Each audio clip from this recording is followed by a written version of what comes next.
The crowd outside City Hall swelled like a restless tide, voices rising, fists clenched, bodies pressed together in defiance.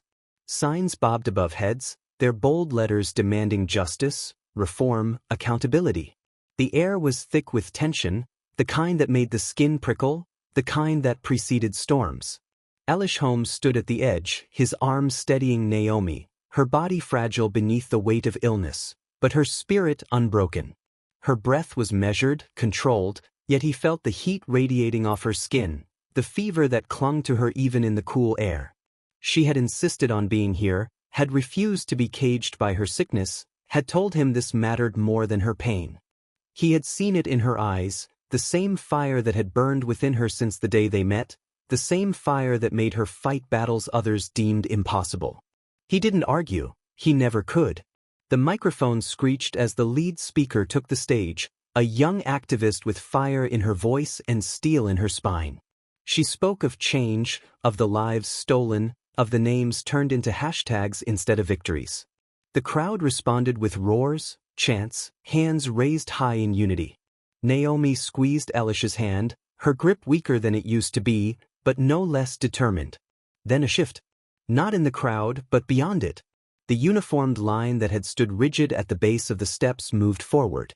A command was barked, sharp and cutting through the air. Disperse. The people didn't. They had a right to be here. They had a right to be heard. Another command, harsher this time. Then a shove.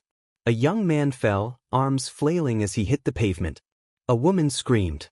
More movement. The first baton swung.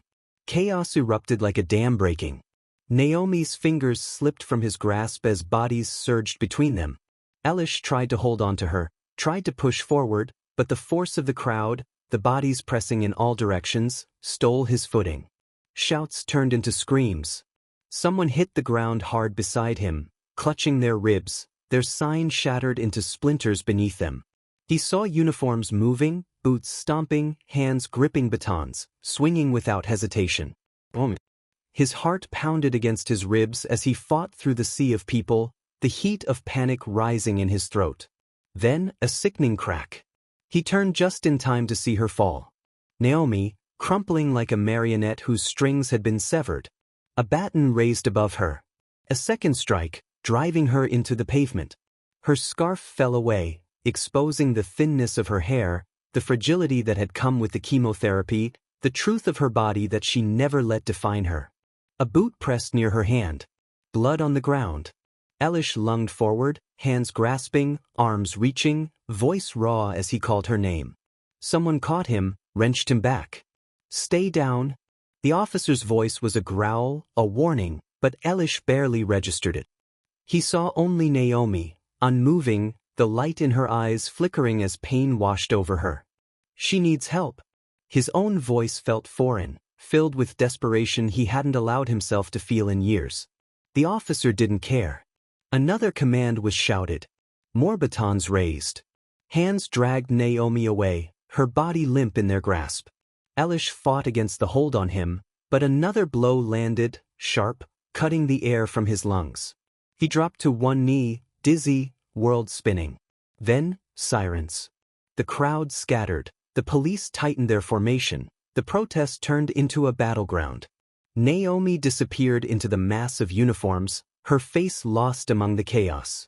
Elish's breath came in ragged gasps as he pushed himself up, body screaming in protest. His hands clenched into fists, nails digging into his palms, rage coiling inside him like a living thing. His whole life he had believed in the system, believed in the power of education, of justice, of fighting the right way. But justice wasn't here. Justice wasn't coming. The law had just crushed his wife beneath its heel, and no one in uniform had stopped it. He staggered forward, ignoring the pain, ignoring the voices calling for dispersal. His mind burned with a singular thought, a vow unspoken but absolute. This wasn't over. This was only the beginning. Elish pushed through the station doors, his breath short, his ribs aching from the blows, his hands still trembling with rage he couldn't contain. The air inside was thick with the scent of sweat, stale coffee, and the faint metallic sting of blood. Fluorescent lights buzzed overhead, flickering like they too wanted to give up on this place. The desk sergeant barely glanced up, a middle-aged man with tired eyes and a badge that looked heavier than it should. "I need to see my wife," Elish said, voice low but unshaken, the demand pressing against his teeth like a blade ready to cut. The officer barely moved, flipping a page on his clipboard, chewing lazily on a piece of gum. "Name?" The way he said it, detached, routine, like she was another file in a cabinet instead of a woman beaten on the street, made Elish's skin burn. "Naomi Holmes," he ground out, his fingers curling against the counter. The pause. A glance toward the back. Then a slow shake of the head. "She's in processing. You'll have to wait."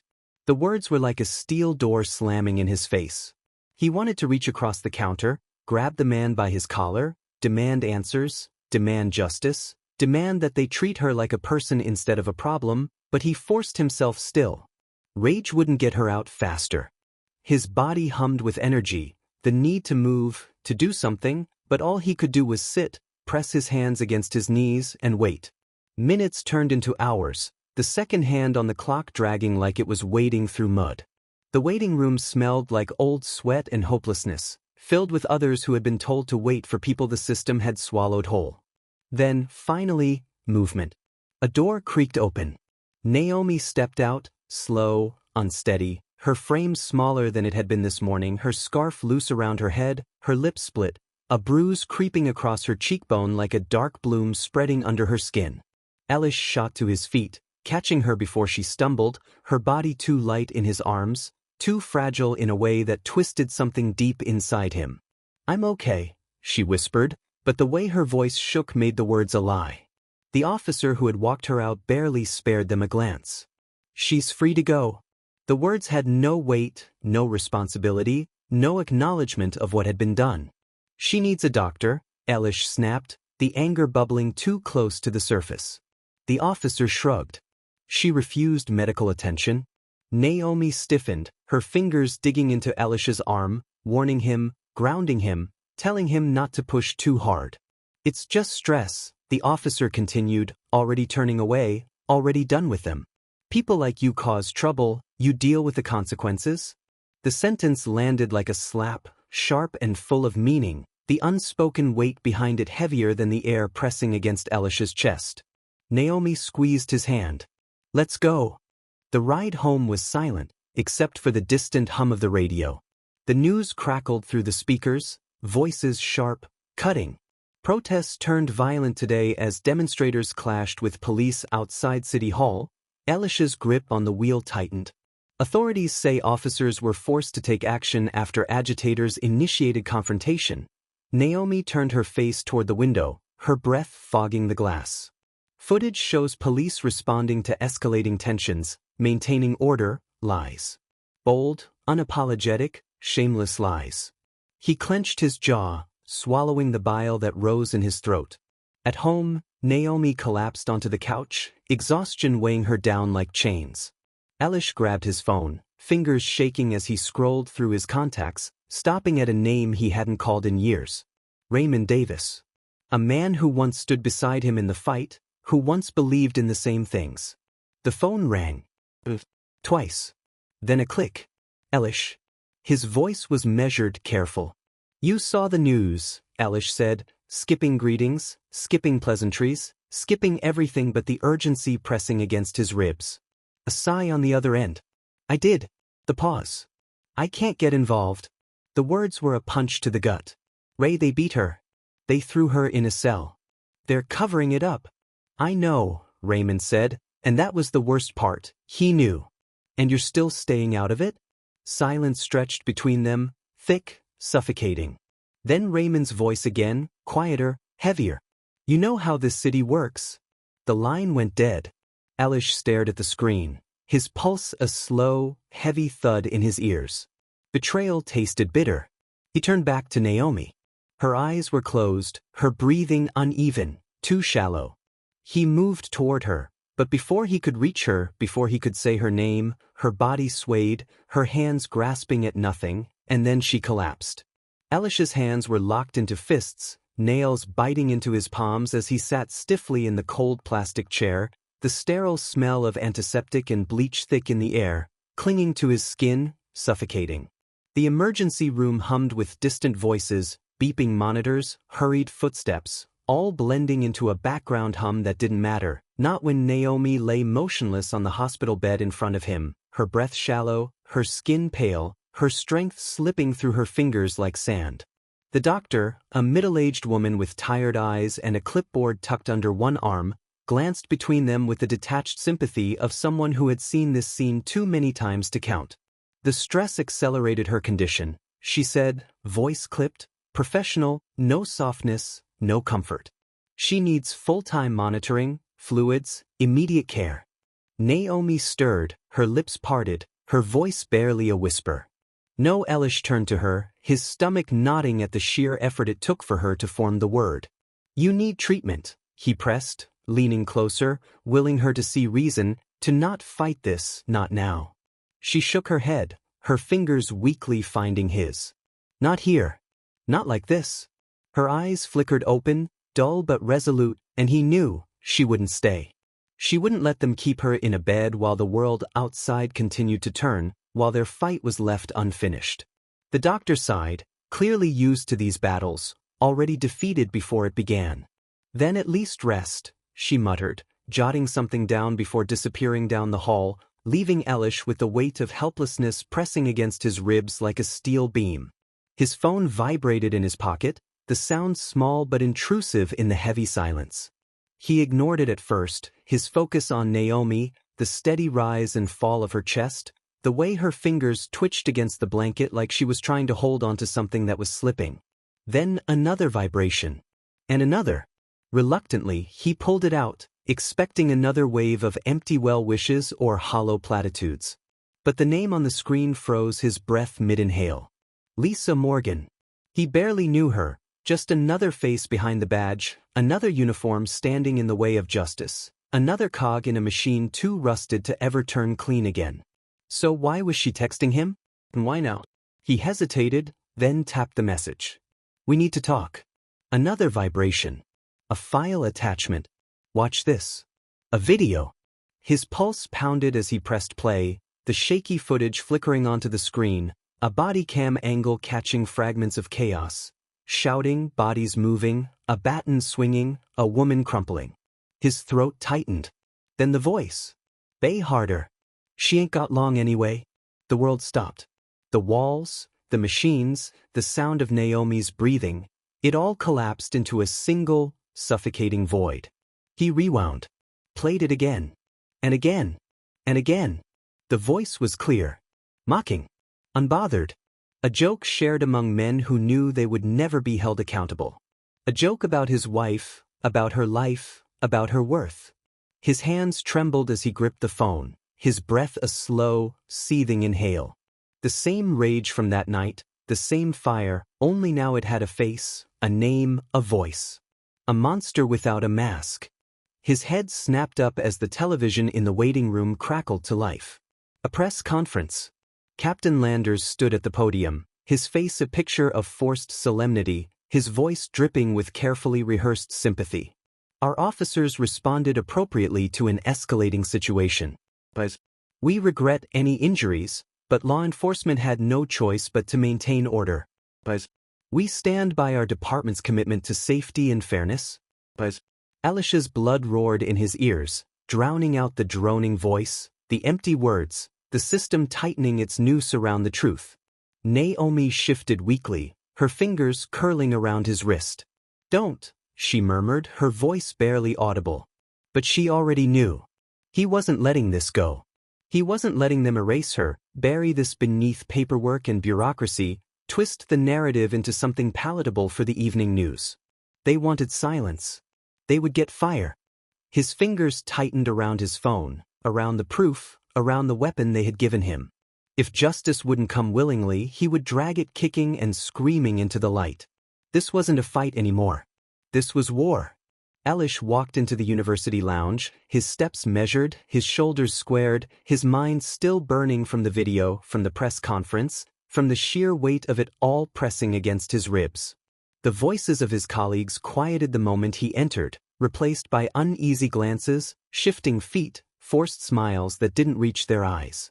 Professor Wallace, a senior faculty member with a reputation for neutrality, cleared his throat and stepped forward, his expression carefully constructed, his words chosen with the precision of a man who had spent his life avoiding confrontation. Elish, he started, his voice light but his meaning heavy, we've all seen what's happening. We just want to make sure you understand how delicate this is. Elish crossed his arms, jaw clenched, waiting. Wallace sighed. You're a respected professor. Your research is important. You have students who look up to you. The pause. A glance exchanged between the others. Then the words that made Elish's stomach turn. This isn't your fight. Don't let politics ruin your career. The room was silent, filled with people who wanted to believe they were good but who were too comfortable to be brave. Elish let the words settle, let the cowardice hang in the air between them, then turned without another word and walked out. His car was waiting in the faculty parking lot, the only place where he could breathe, where the weight of pretense and expectation didn't press down on him like a boot against his chest. But the second he opened the driver's side door, the air shifted. Something was wrong. The scent. Chemical. Synthetic. Out of place. His hands tightened on the doorframe as his eyes locked onto a small plastic bag resting on the passenger seat, the white powder inside glinting under the afternoon light. His breath came slow, controlled, measured. He didn't move. Didn't touch it. His mind worked through the angles, the setup, the intent. Drugs. His car. His name on a police report. His career over in a single headline. They weren't just watching. They were moving. His pulse pounded as he reached for his phone, snapped a quick photo, then backed away, scanning the lot, the windows, the rooftops, every shadow that suddenly felt like it was watching. He wasn't going to be another statistic. Not like this. He called Naomi before he even pulled out of the lot, her voice barely above a whisper when she answered. They're pushing back, he said, his grip tight around the wheel as he drove, the weight of the trap still pressing against him. They want me scared. A soft exhale. Then don't be. She was getting weaker. He could hear it in her breath, feel it in the pauses between her words, but her fire, her resolve, it was still there, burning even when her body was failing her. Use them against themselves, she murmured. Use the public. They control the system. We control the people. His fingers flexed against the wheel. She was right. They thrived in silence. He would drown them in noise. That night, he met Tessa Brown in a dimly lit cafe, the journalist already pulling out her recorder before he even sat down. Talk, she said, her eyes sharp, her fingers quick on her notes. He laid it out. The video, the cover-ups, the attempt to frame him, the pressure from his own institution. She listened, nodding, absorbing, her mind working 10 steps ahead. I'll publish, she said finally. But you need to be ready. This isn't just going to be a fight. It's going to be war. He already knew. They both did. When he got home, Naomi was waiting, curled under a blanket, her skin pale, her eyes tired but focused. He sat beside her, let her lean against him, let himself breathe for just a second. Then the doorbell rang. A man in a sharp black suit stood outside, his expression calm, his presence calculated. He didn't introduce himself, didn't extend a hand. Instead, he reached into his pocket, pulled out an envelope thick with cash, and placed it on the table without a word. Elish didn't look at it. The man spoke, voice smooth, deliberate. Walk away. The silence stretched, thick and suffocating.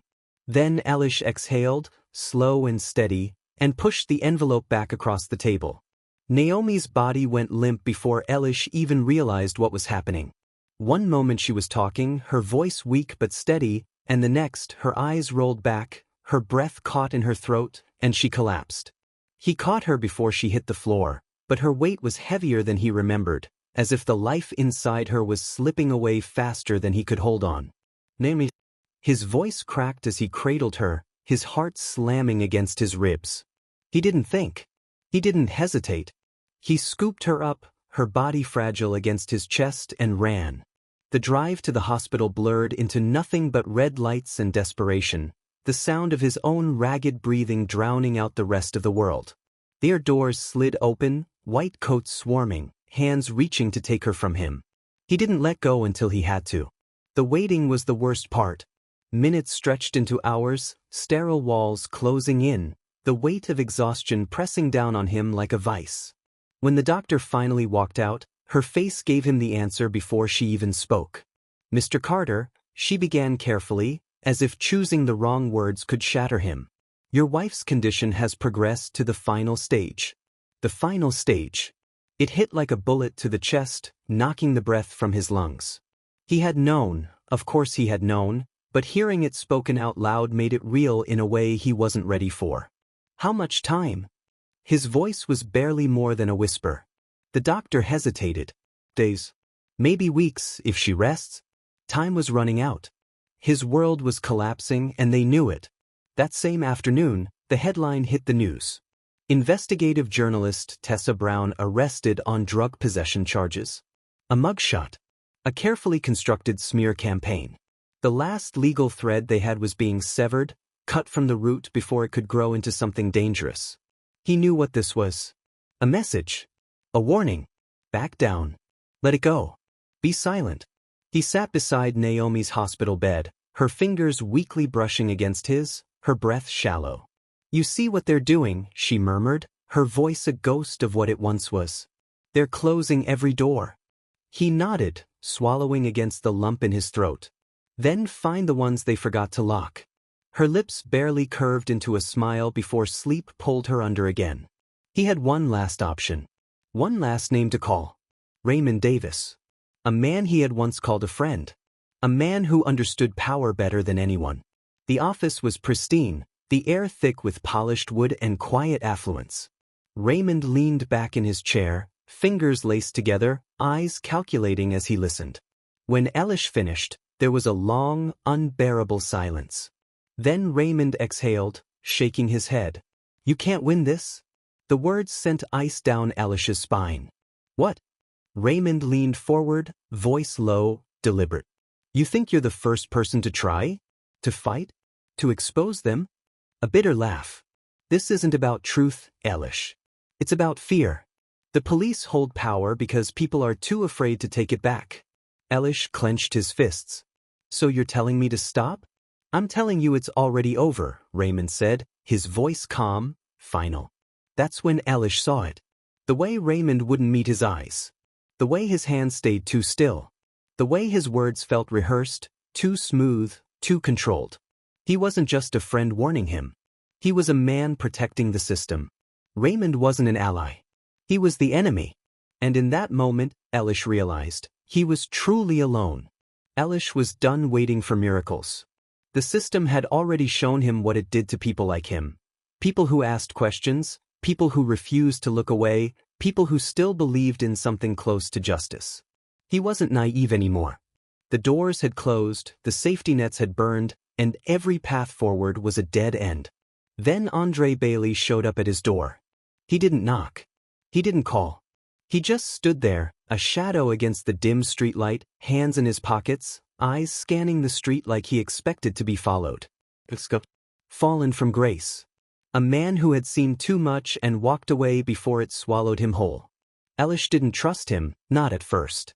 But when Bailey spoke, his voice low, urgent, cutting through the silence like a warning shot, Elish knew he had no choice but to listen. "I know what they did to your wife," Andre said, his face unreadable, his jaw set like a man carrying the weight of too many regrets. "I know what they did to Tessa Brown. And I know what they're about to do to you." He reached into his coat, pulled out a thick envelope, and pressed it into Elish's hands before he could argue.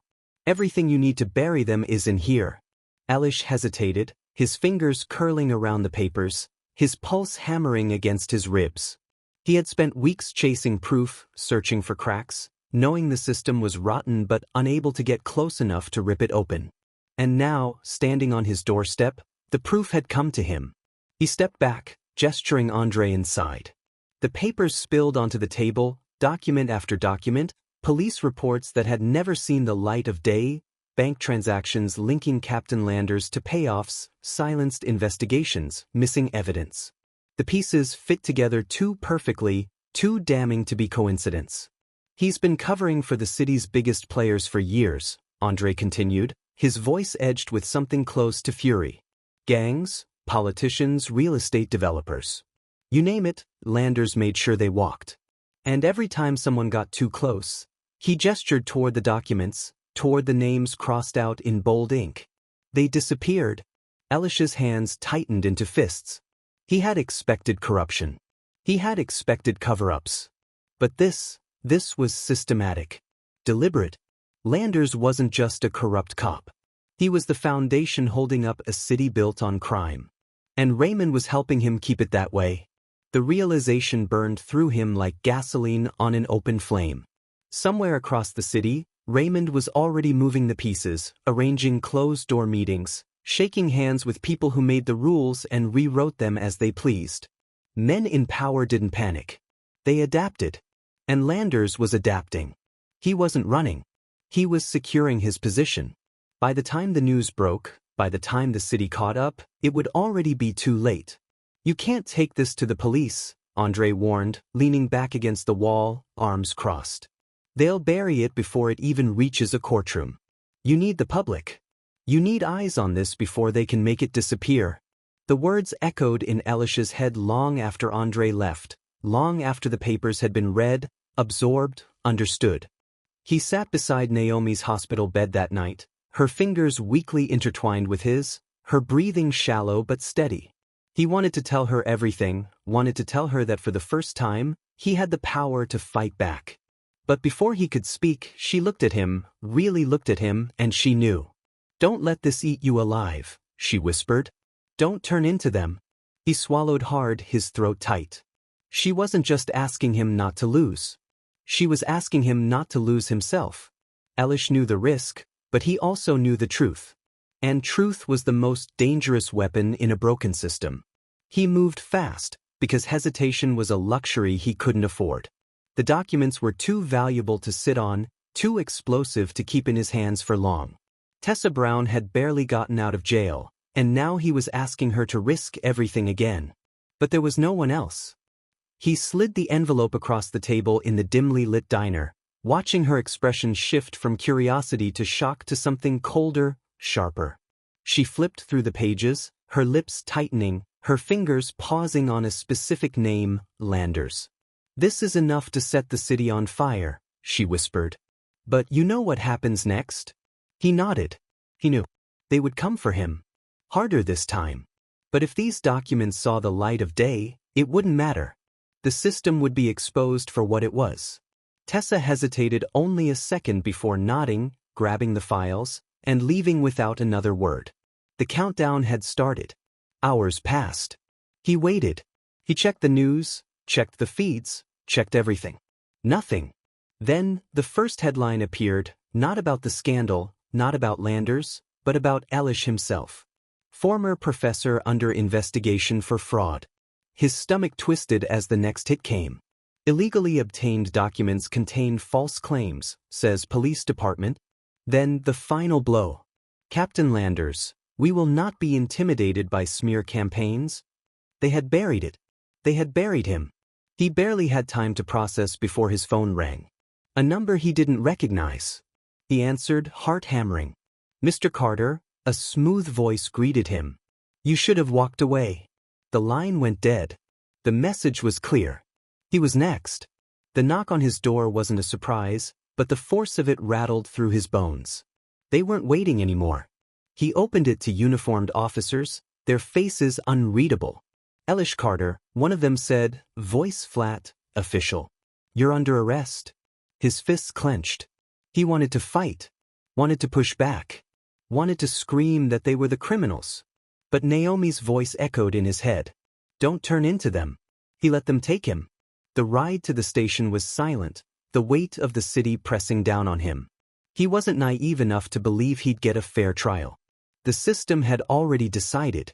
He sat in the holding cell, staring at the wall, waiting for whatever came next. He had one last decision to make. The legal path was gone.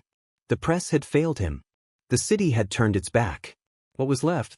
His fingers curled into fists. The law had abandoned him. But justice hadn't. Elish sat in the cold, sterile light of the holding cell, his heartbeat steady despite the storm raging outside these walls. They wanted him to break.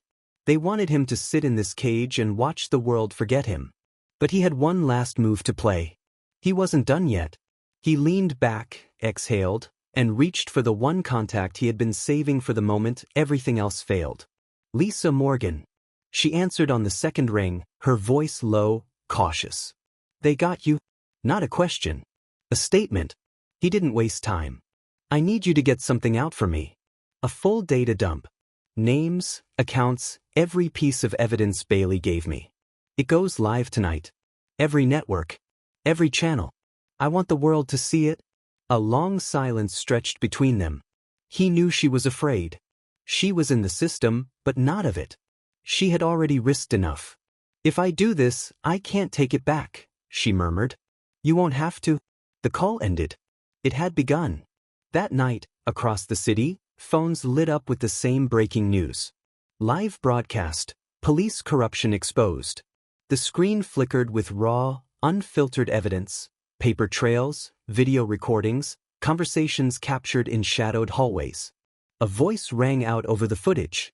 Elish's voice. He spoke directly to the people, not to the government, not to the courts, but to the ones who had suffered under this system, the ones who knew exactly what it felt like to be powerless. They told you this was about law and order, he said, his voice steady. But law is what they twist to protect themselves, and order is what they enforce when you step out of line. I'm here to tell you, it ends tonight. The response was immediate. The streets came alive. Hundreds, then thousands. Protesters flooded the city. Signs. Voices. Anger. The police tried to push them back, but this wasn't just another march. This was the breaking point. The department had no answers. The media couldn't spin it fast enough. Landers was trapped. Within hours, a warrant was issued for his arrest. The fall of a giant, a man who had ruled behind closed doors for too long. Elish was in the interrogation room when they brought him in. Captain Landers, still in his uniform, still trying to hold onto the illusion of control. He sat across from Elish, calm, composed, but his eyes burned with quiet fury. The walls had closed in and he knew it. Still, when he spoke, it wasn't with defeat. It was with certainty. You think you won, he said, his voice cold, unwavering. But this? He gestured vaguely, a half-smirk curling at his lips. This is just one battle. You don't kill the system. You don't stop the machine. You just slow it down. Elish stared at him, the weight of everything they had lost and fought for pressing down on him. This wasn't just about Landers. It never was. The system didn't live in one man. It lived in fear, in silence, in the spaces where power was never questioned. But tonight, it had been questioned. Tonight it had been cracked. And cracks had a way of spreading. He leaned forward, meeting Landers' gaze without blinking. Then I'll keep fighting. The hospital room was silent except for the steady beep of the monitors and the faint hum of the city outside. Elish sat beside Naomi, his fingers lightly curled around hers, careful, as if he might break her if he held too tight. She was weaker now, her skin cool beneath his touch, but there was a fire in her eyes that hadn't dimmed. She looked at him with something between exhaustion and pride. You did more than you thought, she whispered, her voice barely more than breath. Elish didn't answer at first. He just watched her, the rise and fall of her chest, the way the world kept moving around her like it didn't know she was fading. His victory should have felt bigger, louder, but all he could feel was the weight of this moment. She was his reason for everything. And she was slipping away. You should rest, he finally said, but she just smiled, tired but unyielding. And you should stop pretending this isn't killing you. He exhaled sharply, shaking his head, but she squeezed his hand weakly, enough to make him stop. Elish, listen to me. You didn't just expose them. You changed the game. And she was right. The fallout had been immediate. Lisa Morgan had been promoted, placed in the Internal Affairs Division, given authority to investigate the very corruption she once feared. The department tried to spin it as a step forward, a show of accountability, but Elish knew the truth. It was damage control. They needed someone to clean house before the walls caved in completely.